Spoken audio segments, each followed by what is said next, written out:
These are the people behind them. They give them pills. It's not their own will.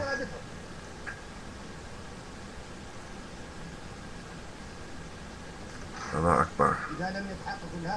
If everything is not achieved, then we will declare the march. We will declare the holy march, yes. Because Muammar Gaddafi is a national leader. Millions of people defend me. I am calling upon the millions, from one end of the desert to the other. And we will march in our millions to purify Libya inch by inch, house by house, home by home, corner by corner, person by person, until the country is clean of the dirt and impurities. We cannot allow to lose Libya unjustified and for the wrong reasons. Who would allow that? On my side I have millions of people, and God, who has triumphed me against the great power. I have millions, not from the inside, but from other nations. I am calling upon all the millions in the deserts. From the end of the deserts, millions will march. Millions will march, and no one will be able to stop them.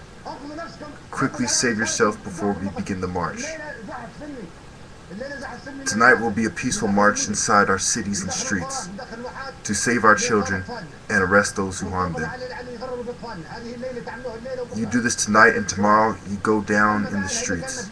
If that doesn't work, there will be another march, and you'll know where it comes from.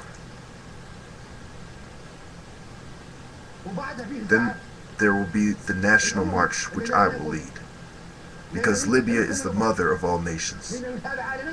Libya is globally recognized. I am staying.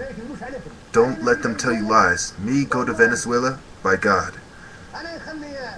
Me leave the corpse of the martyr Abdel Salam, the first martyr in the war of 1911, and go to Venezuela? By God. And the history records it.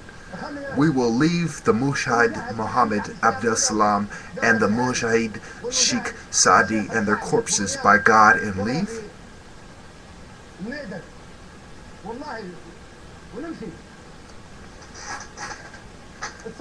You believe that? These are the lies. Didn't they tell you yesterday that Gaddafi is in Venezuela? And here I am.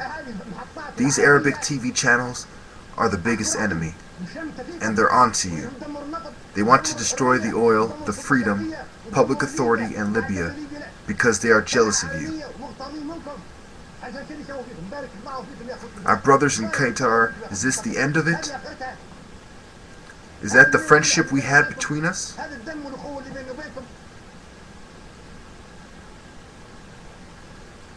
You go against us in everything? Instead of standing with us, you go against us. For whose benefit? By God, for whose benefit? You may regret this when it's too late. People who live in glass houses shouldn't throw stones. Who are you? It's time to work. It's time to march. It's time to triumph. No going back. To the front. To the front. To the front. Revolution. Revolution.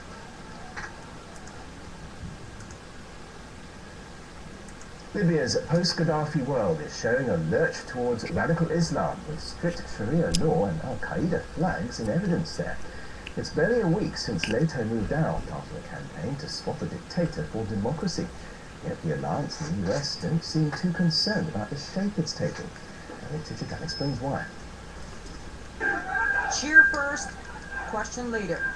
Not so long ago, the U.S. media presented Libyan rebels as freedom-loving folks yearning for democracy. After Gaddafi's killing, the narrative changed. You know, you talk about this Arab Spring, and many people view it here as a move towards democracy.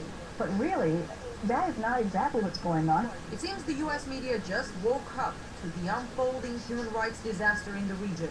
Libya's new rulers are at risk of being accused of the same kind of abuses they fought to overthrow. An Al-Qaeda flag planted on a Libyan courthouse scared quite some panic. And not just that. You had the interim leader coming out and saying he hoped it would become an Islamic state, that polygamy was going to be legal again, consistent with Sharia law. Sharia law to include punishments such as cutting off the hands of thieves, beheading convicted murderers and rapists, stoning to death adulterers. Sharia law, which is about to be introduced in Libya, is considered to be for the most part incompatible with democratic values, especially when it comes to women's rights. But many experts believe that whatever the new Libyan government's domestic policies, it will not stop the U.S. from making nice with them. Saudi Arabia, for instance, has the most extreme form of Sharia law. Women are not allowed to drive cars, they're not allowed to vote. The crime for adultery for women is the death penalty in Saudi Arabia. And none of this seems to bother the powers that be in Washington. Why? Because Saudi Arabia does the bidding of the United States in this oil-rich region. Saudi Arabia being a dictatorship and not a democratic state, yet